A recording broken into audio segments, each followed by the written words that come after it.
Boa noite a todos e a todas. Essa é a 15ª live da CTB do Rio de Janeiro.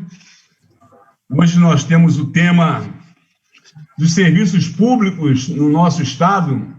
Vamos debater esse tema com a nossa companheira aqui, professora Odete, uma grande liderança do Norte Fluminense, é uma das nossas pré-candidatas da nossa base social aqui da CTB. Boa noite, Odete, tudo bem? Liga seu microfone, Odete. Liga seu microfone aí para saudar o nosso povo. A Odete está com o microfone ligado, não estou te entendendo, Odete.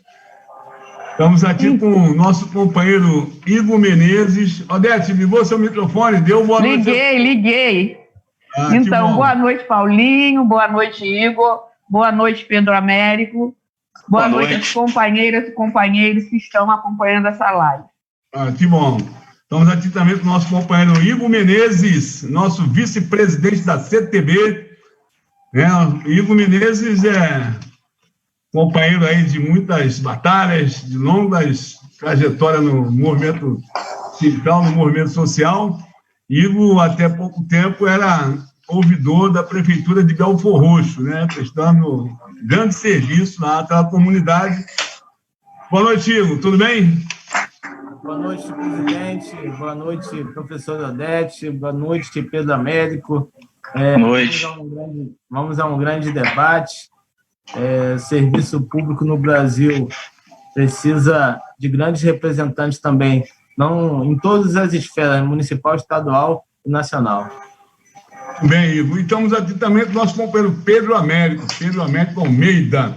Juro que eu não sabia seu último nome, entendeu? Agora eu estou sabendo, Pedro Américo Almeida. Pedro é um companheiro de Furnas, essa empresa estratégica para o país, importantíssima para o país, está aí na cobiça dos tubarões privatistas do mundo. O nosso companheiro Pedro, ele foi recentemente eleito para o Conselho Regional dos Técnicos Industriais e é também, como o Igor e como Odete, um dos nossos pré-candidatos aqui da base da CTB. Como a gente já falou antes, a CTB do Rio de Janeiro é uma central plural, e une diversas correntes de pensamento no seu interior. É uma central que convive harmoniosamente com essas diferenças de opiniões, não pratica o hegemonismo como a gente vê em outros espaços de debate. Aqui a gente tem um ambiente fraterno, generoso, de acolhimento, e por isso mesmo a gente reúne quase 60 pré-candidatos de diversos partidos que nós vamos fazer um grande esforço para que esses 60 pré-candidatos sejam, de fato, candidatos, assim que as convenções dos partidos homologarem essas candidaturas, e quem sabe, dentro desses 60, 59,9 sejam eleitos, ou seja, os 60, Vamos torcer para isso, Igor? Mas, por enquanto, vamos debater um tema aqui que é muito importante para nós, porque nós estamos aqui com todos aqui, são servidores públicos, vamos dizer assim, Eu diria, Igor, e Odete e Pedro, que o Brasil está sob o manto de uma política ultraliberal, governado por um presidente que nega a ciência, ignora as recomendações das autoridades sanitárias e, por isso, o combate à pandemia do coronavírus no Brasil não teve a eficiência que era necessária. O Brasil pode dormir hoje com mais de 98 mil mortos e pode chegar aos 100 mil nesse fim de semana e 3 milhões de contágios. Não é fácil, o infortúnio dessas mortes chegou a milhares de lares no Brasil inteiro, principalmente nos lares da classe trabalhadora. O governo Bolsonaro implementa o desmonte total do país, entrega nossas riquezas, retira direitos da classe trabalhadora, governa para o rico, para os banqueiros e quer acabar com as nossas estatais. Em diversos municípios do Rio de Janeiro, e aqui no estado também, os serviços de saúde estão na mão das OS, e nós estamos vendo, né, o caos que se transformou, né, a saúde nos municípios e no estado, né, do Rio de Janeiro. Por isso mesmo, as centrais sindicais e os partidos políticos de oposição denunciam o sucateamento do serviço público há muito tempo. Agravou mais ainda com a emenda constitucional 95, que foi aprovada pelo governo Temer, um outro governo entreguista, né? E era uma necessidade, agora em tempo de pandemia, que essa emenda constitucional fosse revogada. Os serviços públicos tão essenciais à população, principalmente a classe trabalhadora, ficou muito mais evidente agora na área da saúde e da educação.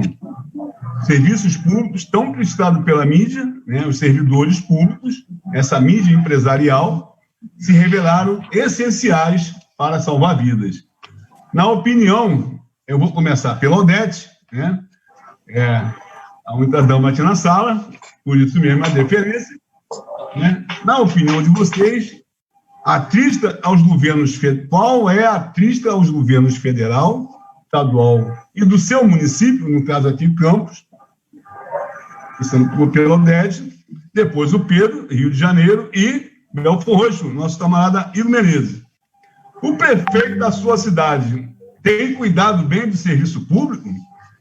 E os servidores têm sido valorizados? Então, eu vou passar aqui para a Odete, né? Botei a bola, Igor, e Pedro, quitando para a Odete fazer o gol, né? Então, Odete, está contigo a palavra aí, né? Nós combinamos o tempo e você está com a palavra. Bom. Só um minutinho, Odete. Eu vou pedir aí ao povo que está nos acompanhando para compartilhar, né, a nossa live, né, para a gente poder, né, fazer esse debate aqui chegar, entender muita gente nessa quinta-feira, né, tendo 3 debatedores de muita qualidade aqui na nossa mesa. Odete, com a palavra. Então, Campos dos Goitacazes, né? A cidade onde eu nasci e onde eu também escolhi para viver. Nós temos aqui 16 mil servidores, sendo cerca de 6 mil da educação. E temos cerca de 5 mil aposentados e pensionistas. Então, é um número considerável de servidores públicos que a nossa cidade tem. Né? Os servidores públicos aqui, eles estão representados pelo CIPROSEP, né, que é o Sindicato dos Servidores Públicos. A educação, representado também pelo CEP. Né? Dessa forma, o que nós temos acompanhado? Eu, enquanto servidora pública da educação, que trabalho numa escola, na Escola Rotary 3, em Donana, nós estamos há cerca de 5 anos sem reajuste salarial. Bom, começa assim. Nós temos também, além disso, uma série de demandas que não são atendidas. Não é? A pandemia veio trazer, colocar, mas descortinar o caos que é. Ao fechar as escolas, os departamentos, as secretarias, quem ficou de frente? Os servidores públicos da saúde. E aí vem aquele problema de EPIs, né? Os servidores denunciam de que eles mesmos estão comprando ou se abastecendo de EPIs, que é um absurdo. Uma cidade como a nossa, que é o centro, é o polo do norte e noroeste fluminense, que recebe uma quantidade imensa de royalties do petróleo e outras arrecadações, não é? Tem as verbas que vêm da saúde, e nós temos a saúde, que antes já era sucateada, hoje ficou mais visível isso. Na semana passada, o prefeito, né, fechou 2 postos de saúde, um em Guarulhos e outro na Saldanha Marinho, que a gente chama o SAMU de Guarulhos e o Saldanha Marinho, para não atendimento no domingo. E o que isso significa? O que ele alega? Falta de pagamento de profissionais, porque RPAs aqui já estão completando 7 meses sem pagamento, e falta de estrutura para atender essa população, fechando, então, dois postos principais de saúde em plena pandemia, né? Que a pandemia, aqui, nós tivemos aqui 209 mortos, sendo que 100 mortos só no mês de julho. O que a gente percebe que o aumento está vindo agora, e aí temos postos fechados. Em relação à questão o descompromisso com essa crise sanitária que nós estamos vivendo e com a população, o prefeito também comprou uma quantidade de uniformes agora, a nota de 4/8/2020, no gasto de R$ 3.555.366. Então, a prioridade, né, das escolas fechadas é comprar uniformes. Então, o que a gente vê é que um descompromisso. O servidor público já foi à rua várias vezes.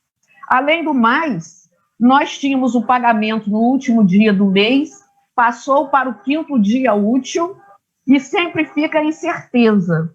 Veja vocês, os aposentados e pensionistas tiveram no mês passado o pagamento parcelado, receberam primeiro 75% e muito depois 25%, que alega, né, o rombo que existe na Caixa de Previdência. Mas se tem um rombo, a gente sabe que quando a Caixa não tem como suprir, a prefeitura tem que arcar com essas despesas. E veja vocês, nós temos cerca de 400 contratos na área da educação que foram suspensos com a pandemia. O que isso significa? Se você tem 400 contratos provisórios para atuar em salas de aula na educação, isso significa que você tem vagas reais, porque muitos servidores aposentaram e nós não temos concursos para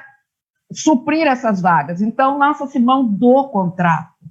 Além do mais, nós não temos os serviços que há muito tempo não têm concursos, que seria aquele serviço, os servidores que trabalham na estrutura, na manutenção, não tem concurso. O que o governo faz? Ele, então, hoje ninguém sabe quantos RPAs nós temos na prefeitura. Que esses RPAs estão sem receber, mas estamos no ano eleitoral e essa barganha de você virar um RPA acaba ficando nas mãos dos vereadores, né? Então, esses vereadores colocam e tiram gente fazendo essas barganhas eleitorais. Os servidores, nós perdemos da educação, né? Foi retirado a regência.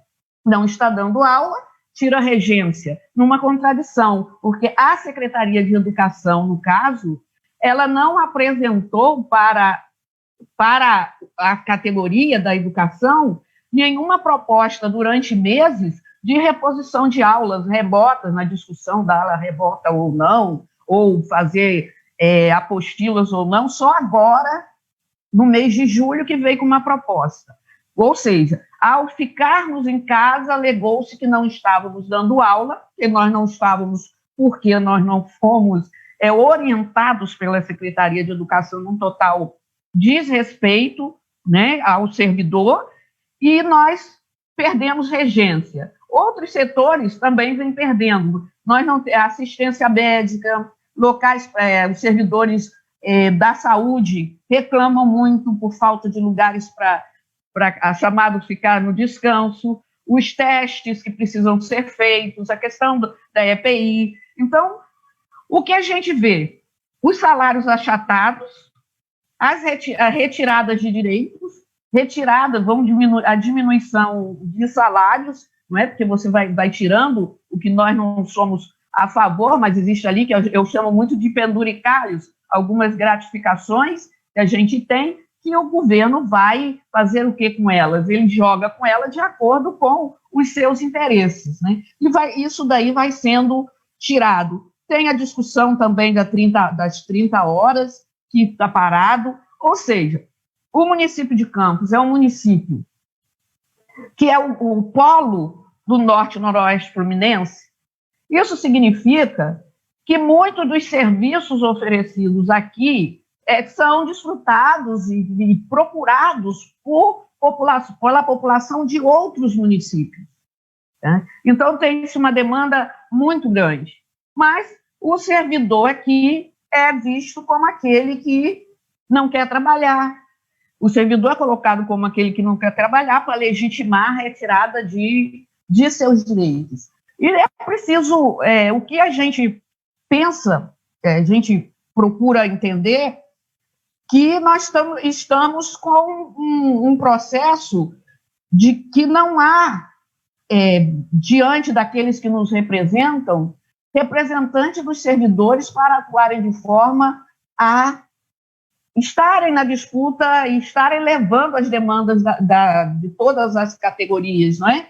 Para o debate. Isso não existe. Planos de carreira ficam congelados, não há pagamentos colocados do jeito que a prefeitura alega que não tem dinheiro. Aí nós perguntamos, se a prefeitura não tem dinheiro, não é? Se tem outras prioridades, que hoje a prioridade é a vida, é investir no processo de atender melhor a população no que se diz respeito ao combate ao coronavírus, até porque não é só coronavírus que a cidade está enfrentando, nós temos o H1N1, nós temos chikungunya, nós temos várias doenças aqui, e o prefeito faz uma licitação, a Secretaria de Educação, de compra de uniformes de mais de 3,5 milhões no meio de uma pandemia, quando as escolas todas estão fechadas e sucateadas.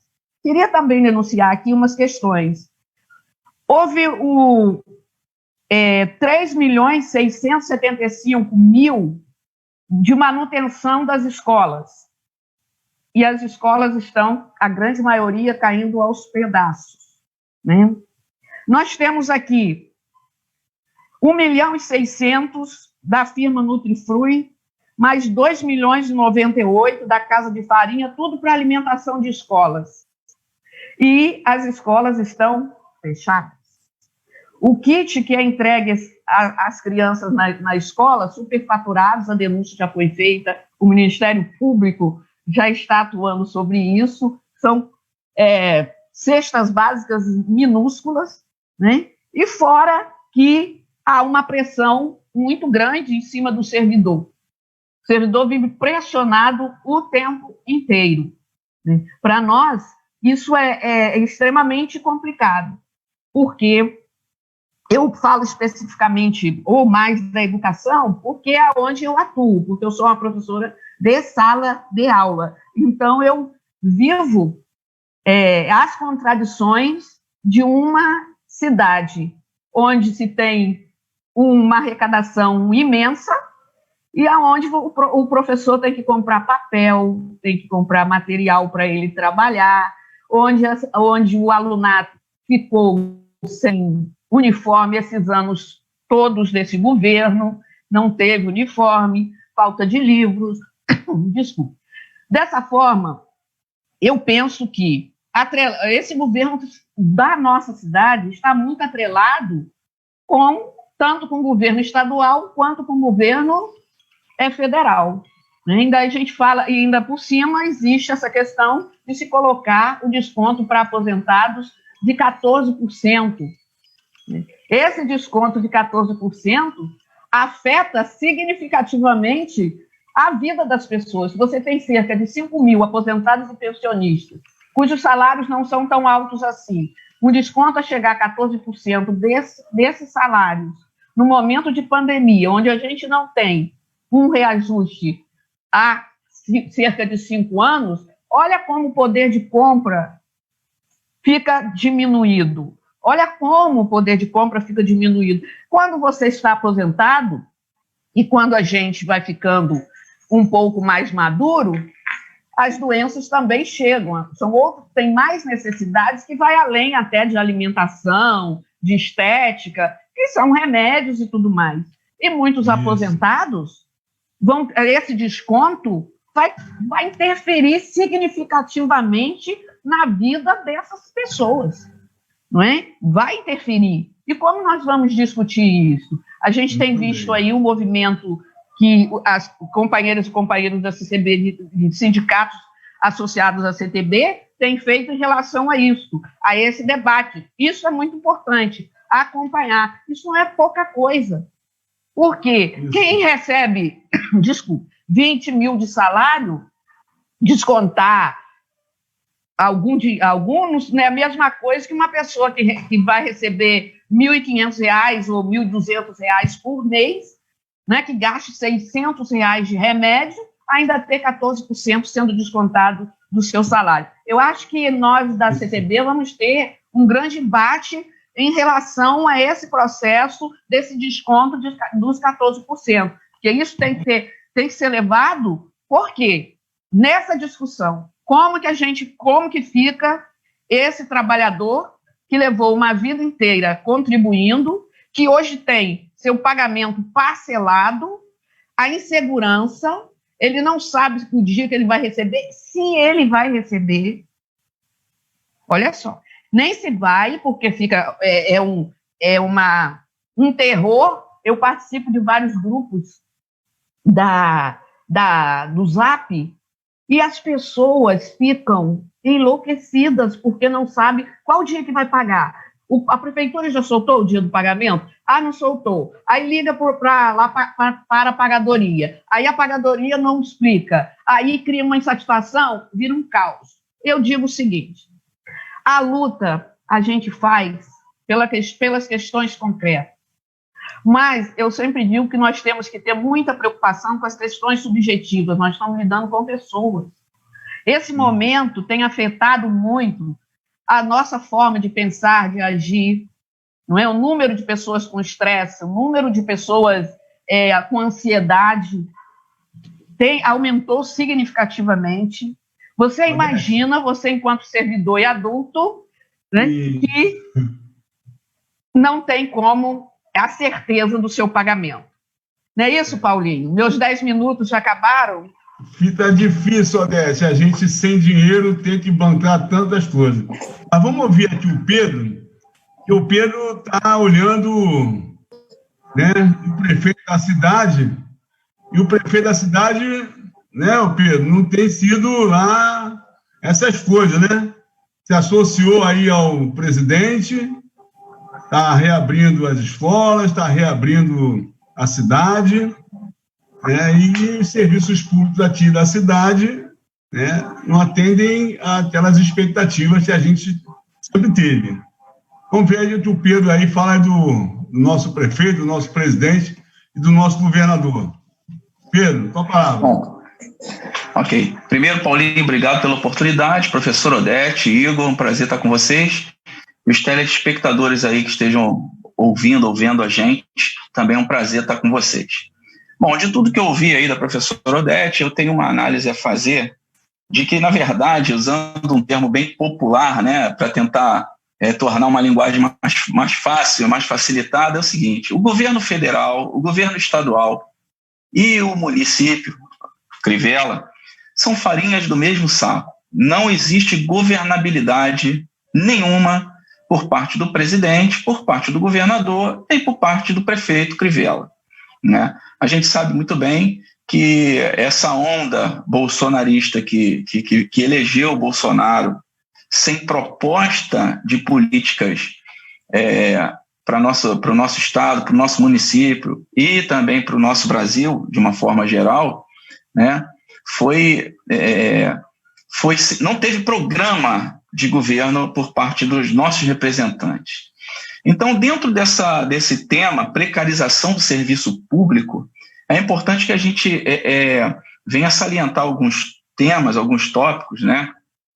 Que, primeiro, a gente pode destacar as mudanças nas relações do trabalho.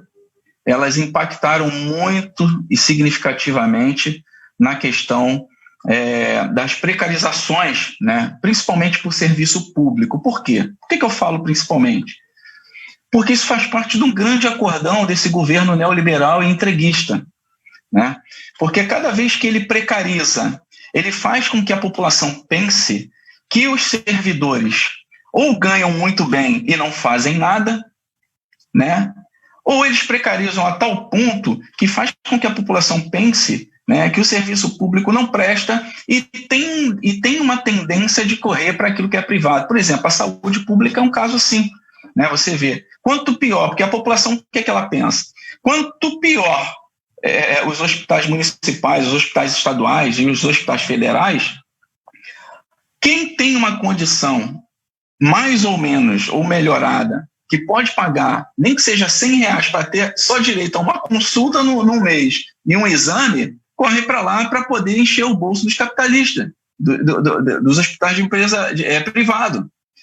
Mas quem sofre mais com isso, com essa precarização, é a população mais pobre, sem dúvida nenhuma, porque é essa que sofre doenças piores, porque existe ainda a questão do saneamento, que hoje em dia está muito falada aqui no nosso estado, que inclusive eles querem privatizar a questão da água em uma empresa muito importante que é a SEDAI no estado do Rio de Janeiro, mas se esquece de ver que a população que não tem acesso ainda a um esgoto, que não tem acesso a uma água de qualidade, entendeu? São suscetíveis a doenças, e isso impacta lá na questão da rede de saúde. Então é o seguinte, quem vai sempre sofrer com essa precarização, sem dúvida nenhuma, vai ser os mais pobres, os menos favorecidos, né?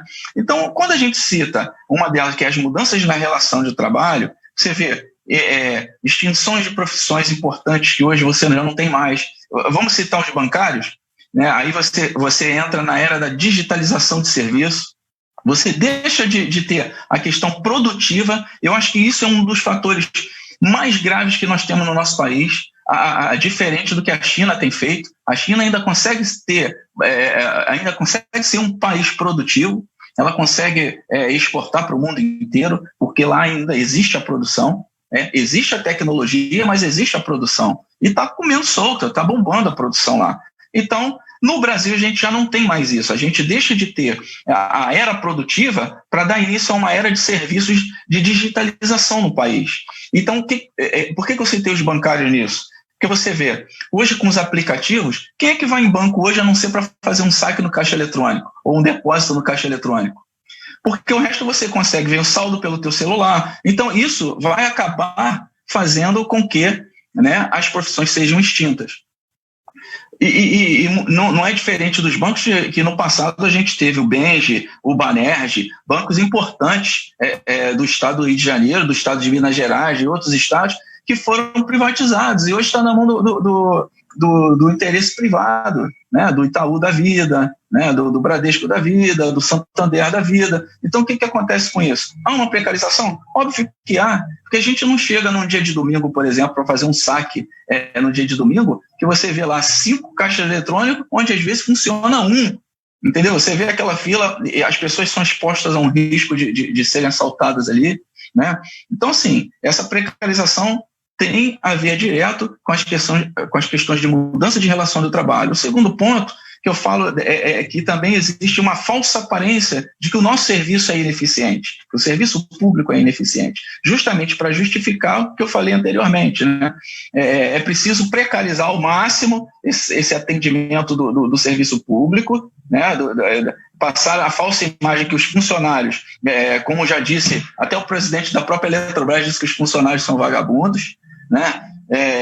Quebrando totalmente uma conduta e um código de ética, né? Inclusive ele sofreu até repreensão na comissão de ética do Congresso Nacional por causa disso, né? Foi feita uma representação lá.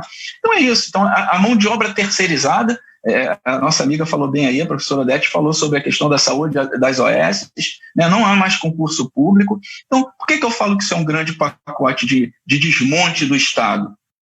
Porque a educação tendenciando a ser privatizada, quer dizer, justamente para que não tenha acesso ao pessoal mais pobre. Qual é o estudante hoje que já não tem acesso à internet, já não tem acesso a computador? Você vê que hoje, durante a pandemia, o que acontece? Não é toda a família, até mesmo de classe média, que tem um computador para fazer uma videoconferência de trabalho. Entendeu? Então, se o filho está estudando online, né, à distância, ou você trabalha ou você cede o computador para o seu filho ter as aulas, ainda que seja particular. Você imagine o que acontece dentro das comunidades, das favelas, das pessoas que não têm esse acesso, né? Então é o seguinte, privatizar o ensino público, isso significa o seguinte, o governo está dando um grande recado, ele está dizendo o seguinte, olha, eu não quero o pessoal instruído, eu quero que continue cada vez pior, porque eu quero uma elite governando esse país, né? Isso é muito grave, né? E aí o terceiro ponto que eu acho que também é muito grave, que é a questão da mídia. E aí eu cito um exemplo recente que a gente viu sobre a greve dos metroviários, que teve recentemente. Você viu que um dos repórteres globais chegou e tentou criticar o sindicalista. E disse o seguinte, você não acha que durante a pandemia, vocês fazendo uma greve, isso não afeta muito? Não é, no mínimo, contraditório vocês fazerem uma greve? Vocês não colocam o pessoal precisando ir trabalhar, já perdendo seus empregos? Eu achei sensacional a fala do sindicalista. Ele se posiciona e disse, não acho não, porque durante a pandemia, a classe rica ficou mais rica, né? E quem foi penalizado justamente com essa precarização toda dos serviços de transporte, de tudo, ainda mais com uma pandemia em cima, foi justamente os trabalhadores que tiveram que ter os seus contratos de trabalho cancelados, que tiveram que demissões, que foram demitidos um monte de gente, e cada vez a classe dos ricos ficando mais empoderada, né? Com mais poder de fazer o conluio que o governo exatamente quer, justamente com as privatizações, com a privatização da SEDAI, que se esquece que os estados e municípios, nos rios, né, o Rio Grandu, por exemplo, quantos municípios o Rio Grandu corta, né? Ele corta vários municípios, tem a questão dos royalties atrelada a isso, as questões das nossas barragens, usinas, das empresas, por exemplo, como Furnas, como o Paulinho citou, né, que são estratégicas para o país, que geram emprego. Por que o desmonte do Estado a tal nível? Justamente para cumprir um programa, né, de entrega, né, do nosso patrimônio, da soberania nacional, e fazer com que ele monte um grupo dele fechado para que governe esse país como uma ditadura disfarçada, vamos dizer assim, né? Acaba sendo uma ditadura disfarçada. É isso que Bolsonaro quer, e o governo Witzel quer, e o Crivella vai pelo mesmo barco, sem governabilidade e sem critério nenhum para poder tomar decisões importantes com quase 100 mil mortes aí, né? Eu paro por aqui para não tomar muito tempo, não estender muito. Paulinho, obrigado.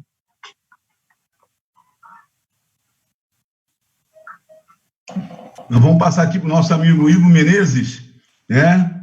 Igor Menezes, ele teve no centro do problema, né? E foi uma função importante, de ser ouvidor de uma cidade importante, que é Belfor Roxo, uma cidade de muitos trabalhadores e trabalhadoras, né? Mas tenho certeza que Igor esteve lá, né, ouvindo essa população, e como teve no epicentro, né, do problema, ele tem, né, a sua opinião aqui é muito importante, né, para ser ouvida. Então, eu passo aqui a bola para o Igor. Não, meu amigo, meu vice-presidente. Obrigado, Paulinho. Bem, Belfor Roxo está caminhando ao inverso aí de Campos e do Rio, né? Pelos relatos da professora Odete e do Pedro Américo, a gente faz um comparativo justamente por aí. Campos vem de uma ascensão muito grande dos royalties e grande evolução da cidade. E o Rio de Janeiro, nossa capital, que vem aí de Jogos Pan-Americano, Olimpíada, Copa do Mundo, o centro nervoso nesse momento, naquele momento, e hoje uma caída, não só na receita, como acontece em todas as cidades, mas principalmente nas políticas públicas. Então, Belfor Roxo é o inverso. Por que o inverso? Porque aqui é tudo muito ruim. Vem uma cidade abandonada de muitos anos. Então, assim, nesse momento, mesmo com a arrecadação que caiu, como nos demais municípios, ela vem numa ascensão de políticas públicas e de desenvolvimento da cidade. Não que esteja bom agora, mas é que estava muito ruim. Quando você tem uma cidade por mais de 26 anos abandonada, o básico passa a ser algo que as pessoas admiram. Ninguém aqui esperava nem ter o básico. Então, quando você começa a fazer o básico, eu estou falando básico do asfalto, do saneamento básico mesmo, né? Das coisas mais simples que deveriam já ter avançado. Hoje é o que Belford Roxo vem fazendo muito. Então, é uma cidade que começa a mudar essa relação. Eu fiquei 3 anos e meio na ouvidoria e no início era uma desconfiança muito grande, porque não tinha ouvidoria no município. A gente fez um trabalho, primeiro, de ganhar a confiança da população, uma desconfiança muito grande por não acreditar no servidor. E aí eu faço um parâmetro na questão do servidor, uma política muito errada, muito as luzes escondidas, né? Sem transparência, uma política de plano de cargo e salário, de carreira, uma política muito errada, onde quando qualquer um assumia qualquer cargo de chefia, 1 mês já estava incorporando aquilo. Não tinha um parâmetro de tempo ou de um planejamento onde preservasse, inclusive, o próprio servidor. Porque, nesse momento, aí você vai lá, acaba com fundo de pensão, com fundo de aposentadoria da cidade. Você coloca a folha numa forma que nenhuma cidade aguentaria, porque você tinha até servidores ganhando 50 mil reais. Então, você começa uma política de reestruturação de tudo isso, e aí não é fácil, é uma política muito difícil de reorganização, e eu acredito que para as próximas gestões a gente tem que pensar um plano de cargo e carreira com seriedade, com os servidores, num grande debate, onde ele entenda também que ele vai precisar estar acompanhando de perto, para que não aconteça por um grupo político qualquer, ou apenas um grupo político, uma inversão ali de valores e, principalmente, um aproveitamento disso num momento que depois acaba sendo muito ruim, como foi. Então, a gente vem de uma política de muito abandono, mas hoje começa a avançar. A gente, nesse momento de pandemia, a gente acabou conseguindo superar alguns desafios. A cidade passa de 40 mil testes de Covid. É uma das cidades, não sei se talvez seja a cidade que esteja mais fazendo teste de Covid, porque vem fazendo uma política de levar o teste de Covid em cada bairro. Cresceu muito os postos de atendimento de saúde no município e cresceu ainda muito pouco. Não estou colocando aqui como é suficiente hoje, não é, e ainda está longe de ser suficiente. Mas quando você tinha a maioria hospital fechado, UPA fechado, postos de saúde fechado, então hoje quando você tem o hospital funcionando, a UPA funcionando e mais postos de saúde, você começa a ter uma política mais séria, ou pelo menos apontando para o que você quer chegar na área da saúde. Ainda longe do que a gente necessita na nossa cidade. Tanto que a gente depende muito das cidades vizinhas. Belford Roxo fica entre 2 grandes cidades, então ela também tem uma dificuldade, não só nessa questão do atendimento, mas também na questão de comércio, na questão do serviço. Tanto é que muitos moradores de Belford Roxo têm vergonha de dizer que moram em Belford Roxo, preferem dizer que moram na cidade do lado, até porque a gente, por exemplo, aqui eu moro na divisa de Duque de Caxias, então é comum as pessoas daqui dizer que moram em Caxias, porque fica mais fácil, até para a questão do transporte público, que é uma outra dificuldade na nossa cidade. A nossa cidade não tem um transporte público circular municipal. Todas as linhas aqui são estaduais, a não ser o transporte alternativo. Então, se você quiser pegar um ônibus aqui, você pega para uma outra cidade. Se você quiser ir para a nossa cidade, você vai pegar um ônibus que está indo para outra cidade para poder descer no centro de Belford Roxo. Essas dificuldades, que a gente entende o porquê, que há longos anos nunca mudou. Uma realidade que precisa ser mudada. Eu, para sair da minha casa e chegar até o hospital municipal, eu vou precisar andar 500 metros e pegar 2 ônibus. Então, se eu estiver passando mal, eu posso morrer no meio do caminho. Então, são coisas que a gente precisa pensar com muita seriedade também, a questão da mobilidade urbana, onde a gente compreenda a cidade toda. Eu acho que os governos que passaram não pensaram, e o governo atual que vem pensando, acho que nesse tempo, até por conta de tudo isso, são as coisas dos avanços que eu acho que por isso aconteceu muitas coisas do básico e ainda precisa acontecer as evoluções que a cidade precisa. Por mais que tenha evoluído muita coisa, a cidade mudou um pouco a cara dela, não só na questão da imagem, mas também O Paulinho está me mandando, compartilhando um vídeo aqui, Paulinho. Chegou na hora que apareceu, atrapalhou. Eu sou ruim na rede social, entendeu? Mas tem alguém aí fazendo isso para mim, porque até eu virar candidato, nem rede social eu tinha, Paulinho. Eu estava falando há pouco aí que eu não tenho nem foto antiga. Mas são coisas assim, e como pré-candidato, a gente tem um papel hoje na cidade de apresentar propostas que evolua a nossa cidade, que ela deixe de ser uma cidade dormitório, onde as pessoas vêm para cá só para dormir, como aconteceu comigo por muitos e muitos anos, trabalhando longe, pegando 3 horas de trânsito e chegando em casa apenas para dormir. Então, a gente precisa gerar emprego, a prefeitura, o município, a gestão tem que pensar nisso. A cidade precisa evoluir no ponto de vista de estrutura, da infraestrutura da cidade, que é muito precária. Quando na eleição passada a gente discutia sobre a internet, as pessoas diziam que era luxo. Não é. Se você não tem uma internet de qualidade, você não traz grandes empresas para a cidade. Você precisa ter, aí está o companheiro Pedro Américo de Furnas, você precisa ter energia suficiente, porque senão a empresa não vem. Como é que vem uma grande empresa com uma rede elétrica que não sustenta? Então, assim, e uma outra questão que a gente tem na nossa cidade, e é um projeto futuro, Pedro, e se você puder depois me dar uma luz como é que faz, até já dividindo contigo as dúvidas, a gente tem muito terreno das Furnas, onde passa a rede elétrica, e esses terrenos são terrenos abandonados, baldio, abandonados não, mas no sentido baldio, viram estoques de lixo e de depósito de tudo, inclusive com onde tem a violência grande, seja para o caso de estupro, ou seja o caso de roubo. Então, são locais abandonados, porque não se pode fazer nada, não tem projetos de ocupação, seja para uma horta, seja para uma área que seja produtiva, e ao mesmo tempo que aquilo ali não fique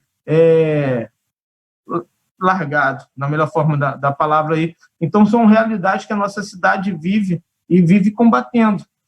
Pelo menos nesse momento se combate isso, e acredito que a gente possa evoluir com algum projeto. Eu não sei se a Furnas tem algum projeto para esses terrenos. Se tiver, depois tu me fala aí para a gente tentar construir junto alguma coisa do tipo.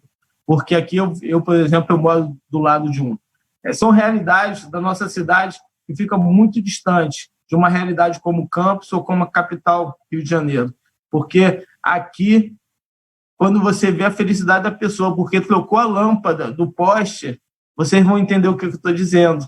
É o mínimo que a pessoa está pedindo, o mínimo que ela está querendo. E hoje ela fica feliz porque esse mínimo, pelo menos, está sendo feito. E está sendo feito com uma certa qualidade. Então, até porque a ouvidoria fez um papel fundamental nisso, esse diálogo. A ouvidoria não fez o papel só de resolver o problema daquelas pessoas que estavam chegando no serviço público ali, aquele usuário. Ela fez também o papel de dar uma satisfação, porque muitas das vezes a satisfação também ajuda para a pessoa entender, compreender que o asfalto que chega na rua dela não é da noite para o dia, não é simplesmente ela vai ligar hoje e amanhã vai ser feito. Até para que a pessoa possa entender que existe um processo burocrático, que exige um certo tempo, que exige, inclusive, que entre no orçamento do município. Então, a gente passou a fazer também esse papel, a explicar. Por isso a gente criou, e aí, Odete, muito na tua área, a gente criou o Ouvidor Mirim, que foi fazer um ouvidor em cada escola. Então, a gente fazia uma eleição, já discutindo o processo democrático de direito, para que eles entendessem, ainda mais no momento que a gente está vivendo, que a democracia, por mais críticas que todos possam ter, ainda é o melhor sistema que a gente tem no mundo. Então, a gente começou a colocar isso dentro das escolas com debate. Isso virou tema de aula. Então, todas as escolas passavam a falar sobre ouvidoria, sobre o processo de eleição do Ouvidor Mirim. Todo aluno tinha direito a um voto, qualquer aluno poderia ser candidato, desde que ele não fosse faltoso, tinha ficha limpa, ficha suja, né? Dizendo isso. Então, assim, ideias que foi aparecendo no meio do processo, que foi bem bacana, porque aí você tem o aluno que se esforça mais para ter uma nota boa, para não faltar, até porque se ele vai ouvir a comunidade escolar, ele tem que estar presente dentro da escola. Então, essa foi uma realidade que também foi trazendo para dentro do município um debate muito saudável, que começou nas escolas, mas também ia para os bairros. A gente levou ouvidoria itinerante em todos os bairros do nosso município, para chegar em lugares que nenhuma gestão antes tinha chegado, e uma política pública de participação do que a gente aprendeu no sindicato, aprendeu nas associações de moradores, é levar um pouco disso. A população precisa se mobilizar, precisa reivindicar. A gente vive gritando isso nas portas de fábrica, pedindo para que cada um garanta e defenda, lute pelos seus direitos, e a gente acaba não tendo, muitas das vezes, isso, inclusive no quadro do servidor público. O próprio servidor público, ele se acomoda ou ele simplesmente tem medo da retaliação dos governantes. Então, a gente acaba tendo que fazer esse trabalho dentro do sindicato e na gestão pública. A gente, com tudo que a gente aprendeu, a gente não pode esquecer nossa história quando a gente está no cargo, seja de chefia ou dentro de qualquer esfera ali, no papel público, a gente também tem que exercer ele. E foi um pouco do que a gente exerceu. Paulinho, eu não sei se eu estou passando o tempo, Paulinho. Se eu passar do tempo... Mas assim, se empolga, né? É que o tema é muito apaixonante, o tema é bacana. Eu queria ver, eu tenho uma questão aqui que eu senti recentemente, assim, semana passada, quem assistiu os jornais aí ficou abismado. Uma prefeitura aí da Baixada Fluminense, o prefeito, né, ameaçou demitir os funcionários que estão, né, brigando porque não tem salário. Não tem salário e não tem insumos nos hospitais para atender o povo, né? E aí, como é que faz? Né? Como é que faz? Essa é a realidade dos nossos hospitais, né? Mas em 2017, o início do ano foi assim para muitas cidades da região metropolitana. Sim, ficaram 3, 4, 5 folhas em cada cidade, né? Isso, sim. Nós vivemos sob uma lógica, no Brasil, né, de asfixia dos recursos para a área pública, né? Nunca foi muito bom, mas já foi melhor do que né? O governo Temer aprovou a emenda constitucional número 95 e congelou, né, os investimentos no serviço público por 20 anos. Não se faz mais concurso público, não tem mais investimentos. Não tem mais investimento com viés público, né? Porque, como a Odete falou, né, existem muitos aí prefeitos e governadores que têm aí os RPAs, né, tem os terceirizados. Aliás, né, concurso público, como está na Constituição, é a porta de entrada para o serviço público. Agora, assim, o Igor levantou uma questão que eu quero aqui aproveitar. A CTB, ela tem feito no Brasil inteiro um debate com os seus pré-candidatos, né, e não são poucos, são muitos no Brasil inteiro. E a gente aqui inovou, né, a CTB está inovando, né, pela primeira vez a Central ela abre espaço para esse debate, né, para trazer os seus trabalhadores, né, para debater os problemas. A gente aproveita que o ambiente é propício, né, de estarmos no ambiente virtual para debater esses temas, trazer à luz as nossas opiniões, as nossas preocupações, mas nós estamos falando aqui de 3 pré-candidatos a vereadores, né, que a gente sabe muito bem, né, tem um papel de fiscalizar os prefeitos, né, de atuar na Câmara de Vereadores, na elaboração da legislação de interesse da coletividade. E como trabalhadores, né, e trabalhadores que militam numa central classista, a nossa responsabilidade é muito maior ainda, né, porque nós temos uma opinião que nos difere muito de outras correntes do sindicalismo brasileiro. Nesse aspecto, eu quero passar a bola para o Igor aqui, né, para fazer o nosso rodízio, né, de dialogar com o Igor aqui sobre esse papel do vereador, né, o papel do vereador na elaboração das leis, né, na fiscalização do papel que o prefeito exerce, né, e, fundamentalmente, como que nós vamos brigar, uma vez lá dentro, para que o orçamento, né, ele reflita a necessidade do povo, da classe trabalhadora. Como que nós, né, a gente vê isso, né, de botar o pobre dentro do orçamento, né, que o orçamento reflita a necessidade de transporte, né, de saneamento, como o Pedro falou, né, de mobilidade, de escolas, de hospitais, né, de postos de saúde. Essa que é a nossa praia, entendeu? Como é que a gente vai, uma vez eleito, atuar no sentido de fazer com que os pobres entrem dentro do orçamento? Então, Paulinho, aí também é mais um ponto que Belfort está perdendo aí para Campos e para Rio. Aqui é muito difícil você ver um vereador discutindo orçamento ou fiscalização. Não está dentro da cultura do legislativo. Infelizmente, a gente precisa começar a mudar essa prática. O vereador tem que começar a entender que ele precisa criar leis que ajudem a população. Não é criar lei por criar lei, até porque você vê muitas leis sendo criadas em municípios que não saem do papel porque não tem sentido na vida do povo, na vida da população. Eu compreendo que o orçamento tem que ter o espaço para o orçamento participativo. A população tem que opinar. É um momento de interação. A rede social trouxe muito isso para a gente e a pandemia intensificou isso. As pessoas querem interagir, as pessoas querem ser protagonistas. Não dá para ela viver numa cidade e não conhecer a realidade dentro do seu município da gestão. Elas precisam participar mais, serem mais atuantes. Só assim também para que a gente diminua as fraudes, os desvios, os roubos.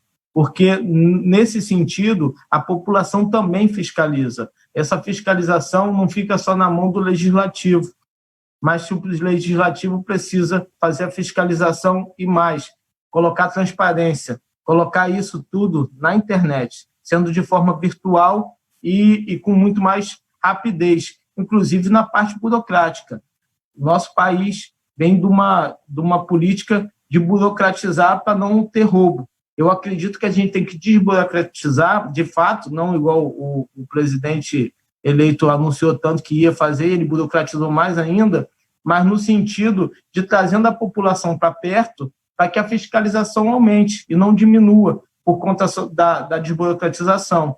Até porque, quando você começa hoje, eu tive a oportunidade de trazer emendas do deputado, inclusive, Glauber, para Belfort Roxo, quando você pega uma emenda de 2014, ela está sendo inaugurada agora, por conta da burocracia. Aí você imagina o processo que pensou lá em 2014 de uma reforma ou de uma criação de uma creche. Quando chega agora, 6 anos depois, esse valor que foi destinado, ele já está fora da realidade.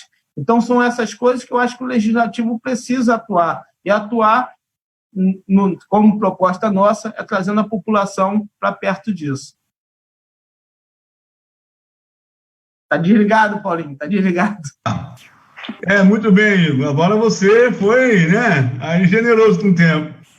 Olá, Pedro. E o que é que você... Pedro? Paulinho, eu acho que eu gostei muito da fala do Igor e eu acho que o bom disso é que existem alguns alinhamentos, né? Nem todas as ideias vão convergir, mas alguns alinhamentos vão haver. É importante. Eu acredito, né, que a participação popular para uma política, para uma nova política, uma política de inclusão, uma política que faça realmente com que a sociedade participe, é super importante. Então, eu acho assim, audiências públicas, por exemplo, na Câmara Municipal, o povo tem que participar de temas importantes, sim, né? Eu acho que aquele representante dar transparência dos atos, né? Da construção das leis, o que é importante. Por exemplo, nós temos esse caso importante aí na questão da SEDAI. Então, por que as audiências públicas não são intensificadas? Isso é muito importante. Então, acho que a participação popular ela é fundamental para se mudar o quadro e o cenário político que a gente vive hoje, né?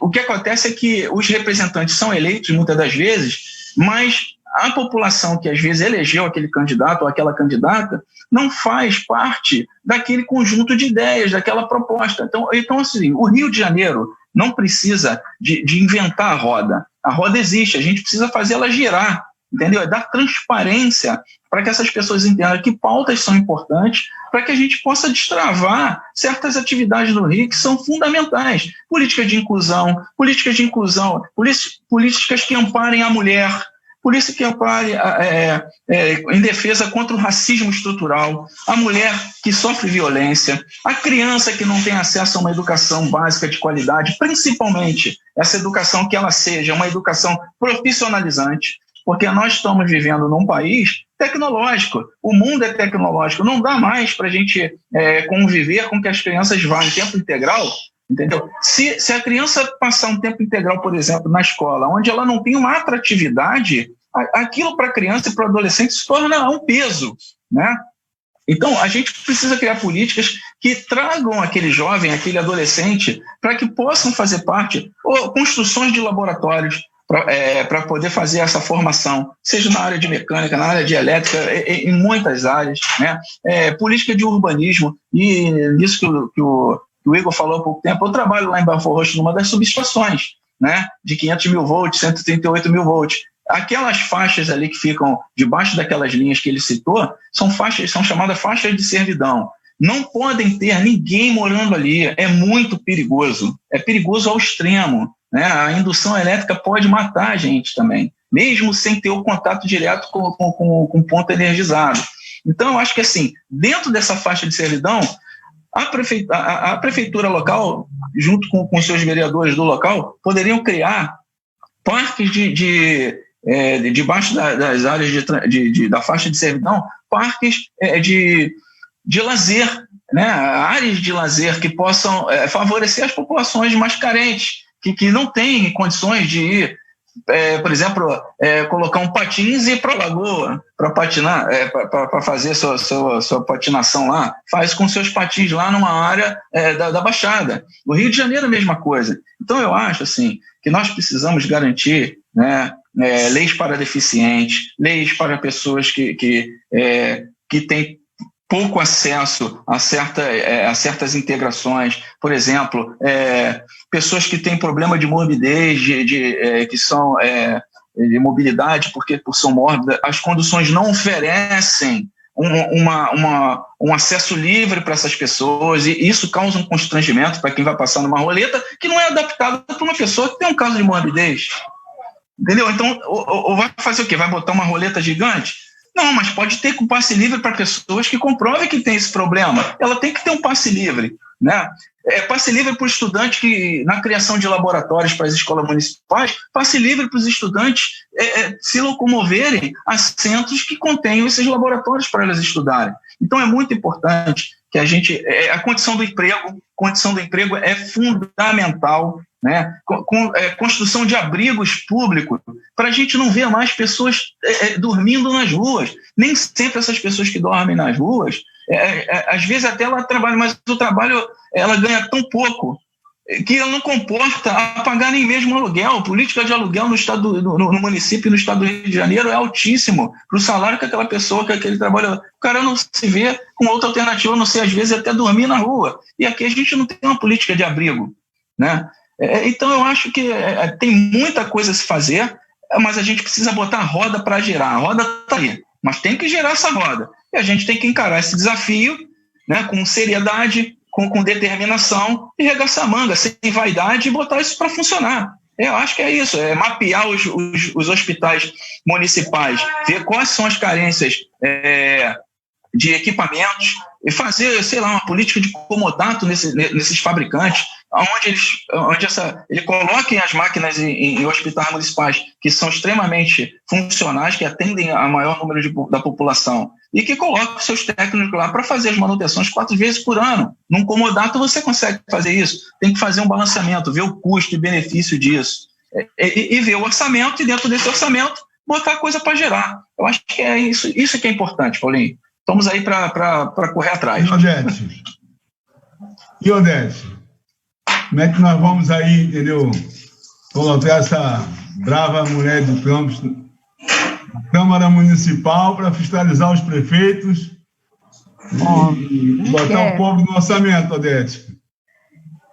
Então, Igor, Pedro, Paulinho, né?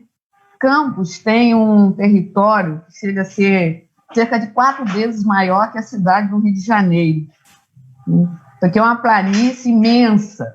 E um dos grandes problemas que nós enfrentamos aqui é a questão do transporte.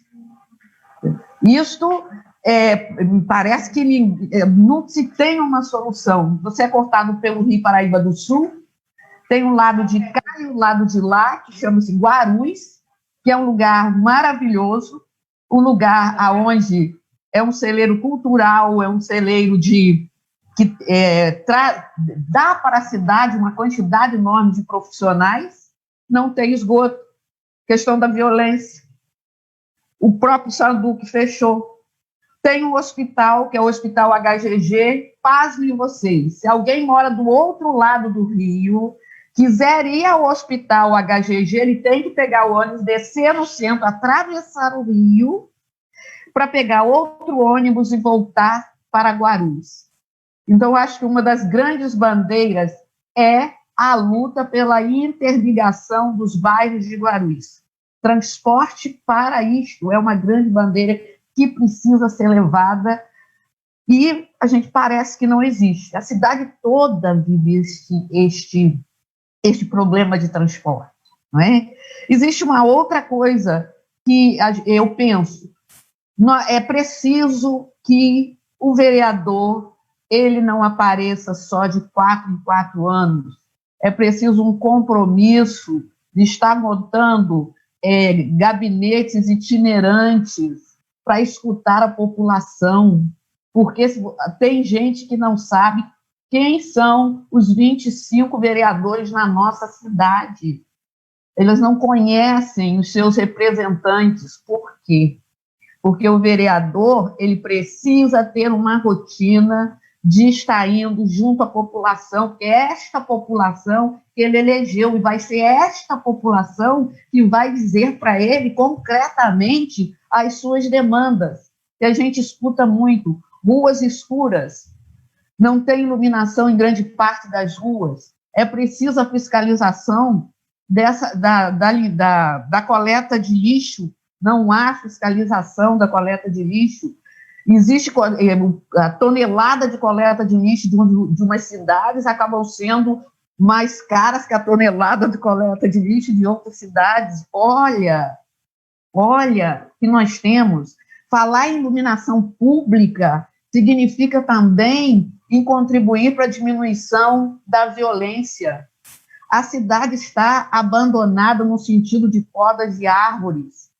Árvores podadas também contribuem para diminuição de violência. Você imagina uma rua sem iluminação, com árvores extensas, isso cabe ao vereador ouvir daquela rua, daquele bairro, o que ele quer. Nós temos uma grande quantidade de moradia nessa cidade que não tem esgoto. Como faz? Como faz? Não é uma cidade que poderia estar com a maior parte de suas ruas com asfalto, e tem gente que tem que sair de bairros aqui, botando para trabalhar, trabalhador que tem que botar saco de compra no calçado para atravessar a rua quando chove, para chegar lá para poder pegar a condução quando tem a condução. Numa cidade rica, não é uma cidade pobre, com uma extensão desta, não é? Nós temos aqui uma outra coisa que a gente precisa discutir. As creches fecham 16 horas. Aí eu pergunto a vocês, Paulinho, Igor, Pedro, que mãe trabalhadora sai 16 horas do emprego? Que mãe trabalhadora sai? Não, a luta para ampliação do horário da creche é uma luta também que abre postos de trabalho. Porque você vai ter que ter 2 turnos. Olha aí, como fazer isso é um debate que a gente tem que abrir. A cidade não implementou a Lei 1169, de agosto de 2008, que é colocar a educação musical nas escolas. Cabe ao vereador fiscalizar, querer saber por que isso não foi implementado. Por que não foi, se existe, né? tem a redução da jornada de trabalho, assim, uma série de questões que cabe ao vereador. Em Campos, as sessões elas foram pavimentadas com oferta de moções de aplauso por causa do aniversário. Então, isso gerava.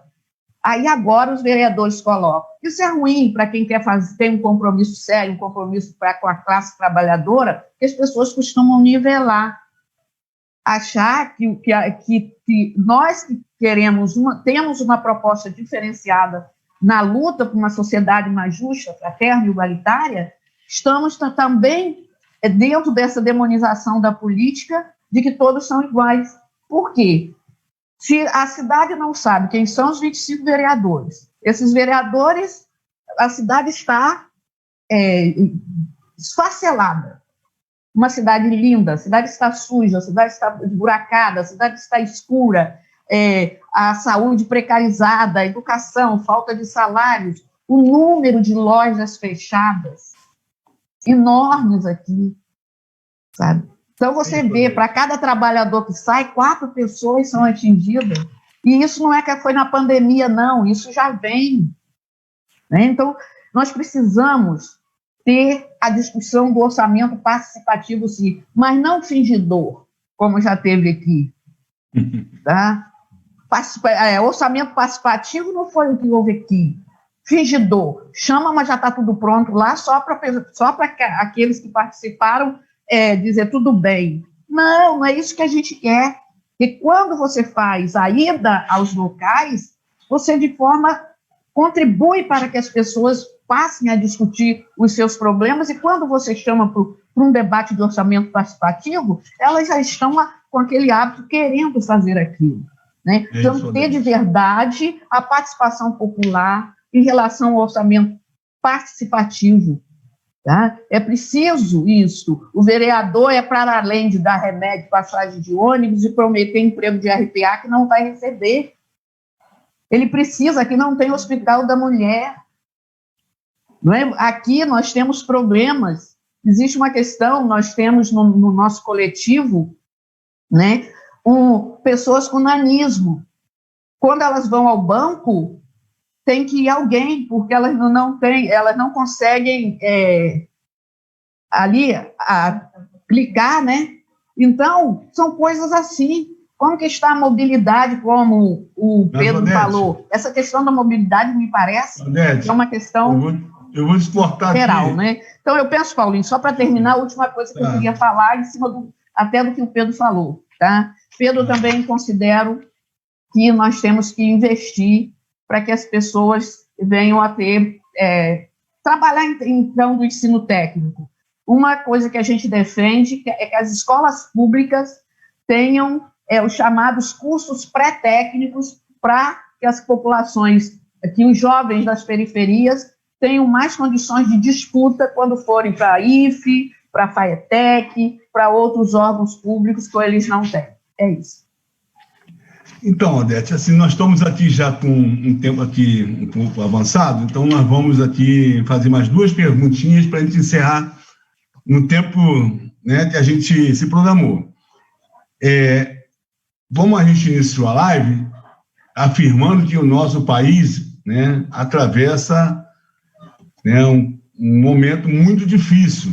Né? Nós estamos chegando a 100 mil mortes, negando a ciência, né, recusando-se a reconhecer a importância das recomendações sanitárias, daquilo que a Fundação Oswaldo Cruz e outras universidades têm feito de recomendações.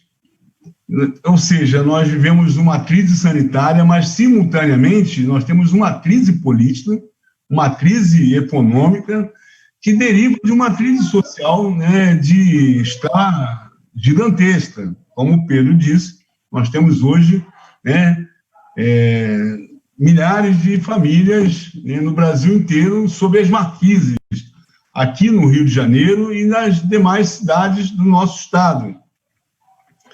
Uma das questões que a gente nota que há uma falta de integração intermunicipal, não há diálogo entre os prefeitos, não há diálogo entre os vereadores, não há uma liderança na região metropolitana que coesione, né, esse esforço integrado no sentido de otimizar os recursos, né, a aplicação dos recursos, para que os problemas que são interligados, né, os problemas de transporte, eles acabam sendo problemas que são relacionados com vários municípios, problema de saneamento básico, problema da saúde, enfim, diversos serviços públicos de interesse coletivo, eles são, na verdade, eles cruzam entre os municípios.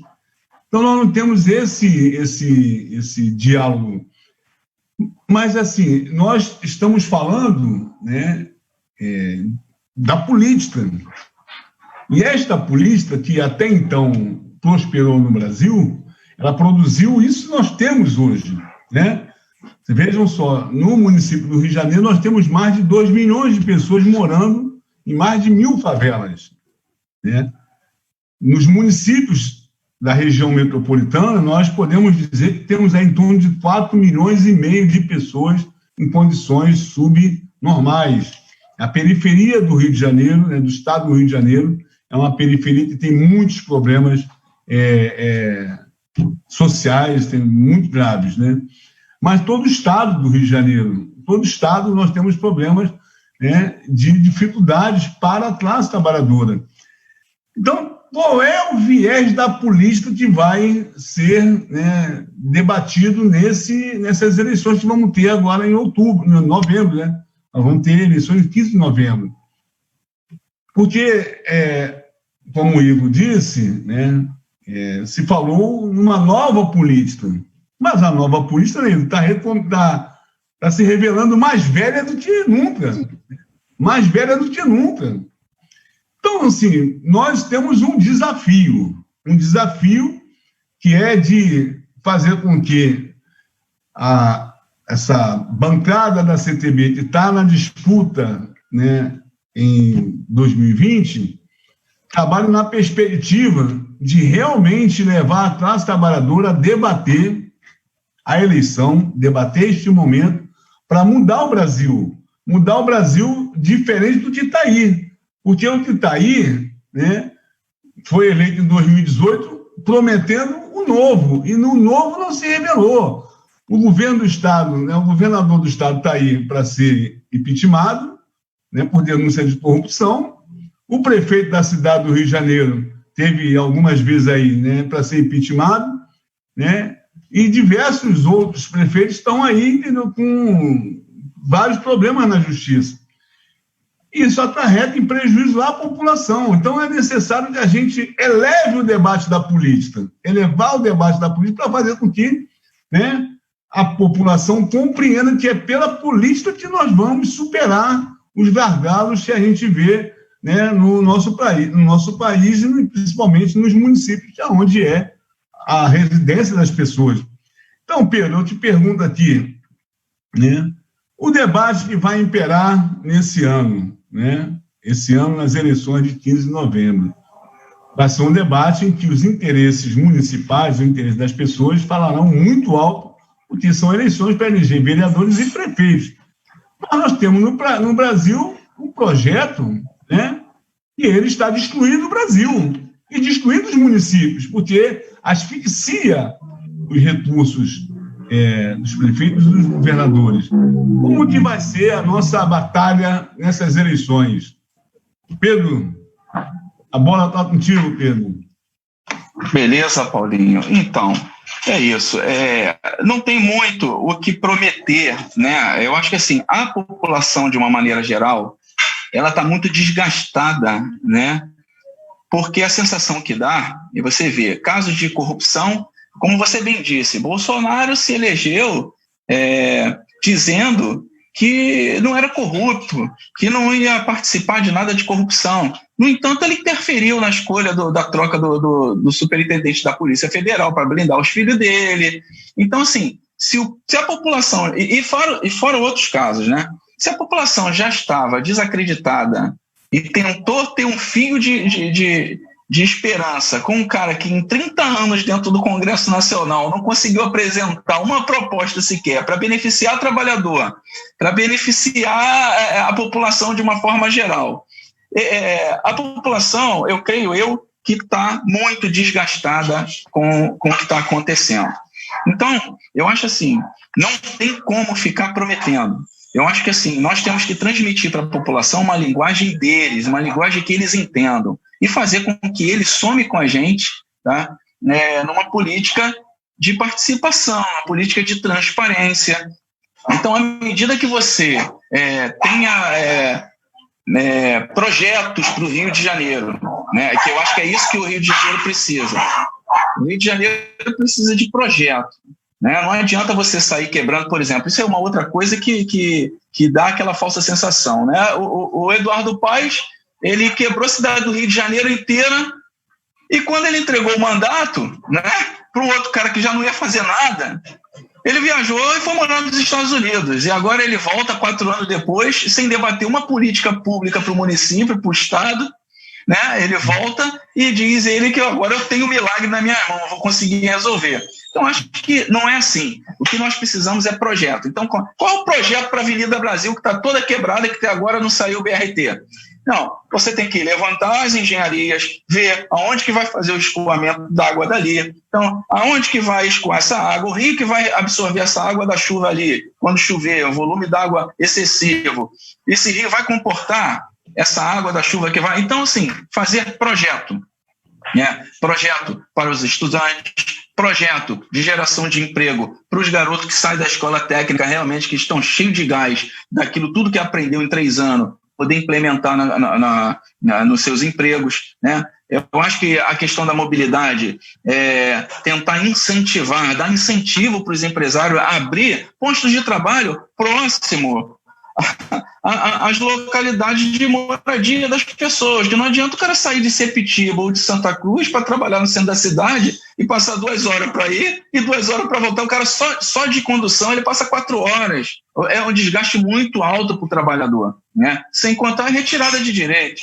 Então é o seguinte, tem que ter políticas transparentes, né? Não é promessa, mas projeto que inclua o pessoal nessa participação de uma construção de diálogos e debates para que a gente eleve o nosso município, o nosso estado a um nível, né, que traga conforto e bem-estar para a população. É isso que a gente tem que fazer, sem querer inventar a moda, fazer ali o que é para fazer e botar para frente, botar para tocar, Paulinho. É isso.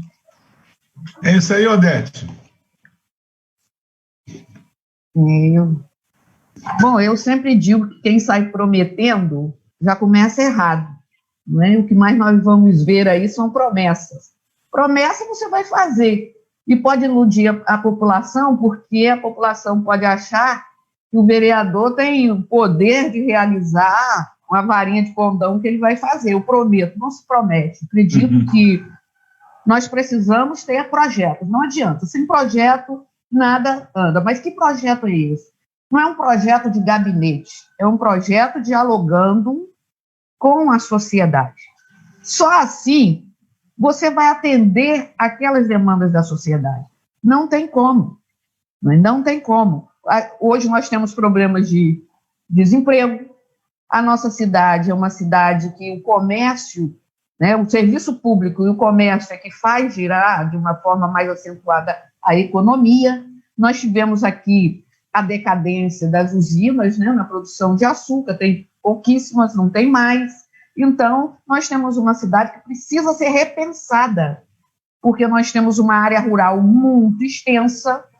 Nós precisamos pensar isso, mas pensar em quê? Um projeto, discutindo com aquela população. E não 10, 20 sentam e projetam aquilo que eles pensam que pode atender. Eu acho que a relação que tem que se ter do legislativo com a população, ela é uma relação que deve ser estabelecida de forma, a partir daí, você vir a construir e propor o que é melhor. Acho que também é necessário, para que a gente tenha o maior alcance para, dentro daquilo que nós possamos fazer dentro de um mandato, é ter um diálogo aberto com os sindicatos, compromisso de diálogo aberto com os sindicatos, porque eles têm, quando fala em sindicato do servidor, eles têm ali aquelas necessidades mesmo, porque lida com o dia a dia daquilo. Ser um porta-voz, estar dialogando, ser o porta-voz dos sindicatos, estar dialogando com a classe trabalhadora, com as mulheres e os homens que trabalham. Porque mulheres e homens que trabalham, eles podem dizer o que é realmente acordar cedo, pegar ônibus, não poder, às vezes, não ter o dinheiro para o almoço, né? Aqui tinha um restaurante de R$1. Uma das primeiras medidas que o governo fez foi trancar o restaurante de R$1. Sabe o que acarreta? Muitos trabalhadores do comércio que se alimentavam nesse restaurante de R$1, esses trabalhadores foram prejudicados. Ora, e aí fechou. Tá? Se você não tem transportes viáveis, quem trabalha vai chegar atrasado. O patrão quer saber se você vai chegar no horário. Ele não quer saber o que aconteceu para você. Tipo, se vira seu horário 8 horas, se vira seu horário 9 horas. Então, eu acho que cabe a quem faz uma gestão ou quem está no legislativo estar atento às demandas da população. Campos é um polo universitário imenso. Imenso. Então, é preciso se pensar nisso também. As pessoas aqui se formam, saem, não tem emprego. O vereador vai trazer emprego? Se ele prometer que ele vai trazer emprego, ele está mentindo. Ele está mentindo. Ele tem compromisso de cobrar, né, políticas que viabilizem que o prefeito, aí é diálogo sim, é fazer política nesse sentido. Se o vereador te prometer emprego, não acredite, porque ele não tem emprego. Ele é dono de fábrica, ele é dono de comércio, ele vai dar emprego a todo mundo. Se antes nós já tínhamos no Brasil cerca de 14 milhões de desempregados, imagina agora com a pandemia. Não é? Então, a gente tem que abrir o diálogo, fazer a política maior. E em relação à questão dos servidores públicos, acho que nós estamos no momento de hoje a lutar para não termos mais perdas diante do que está acontecendo. Porque nós sabemos que o embate agora é o seguinte: vamos segurar, hoje temos que segurar o que tem, não é? Porque senão vai acabar essa demonização que existe em relação ao serviço público, o processo de privatização crescente, não é? Nós temos que ter também esse compromisso de, junto ali, estar pensando essas saídas junto com os trabalhadores, com os sindicatos. Eu acho que eu penso assim, que sem projeto, dialogando com a população, nada vai andar. É isso aí. Tá vendo? A professora Odete botou a bola que cai na tua direção. Faz o gol. Então, Paulinho, vem comigo. Me ajuda aí. Me ajuda aí. Repete a pergunta, porque a minha internet caiu na hora que tu fez a pergunta, mais resumidamente aí. Não, nós estamos falando exatamente sobre a eleição desse ano. Né? Eu estava dizendo o seguinte,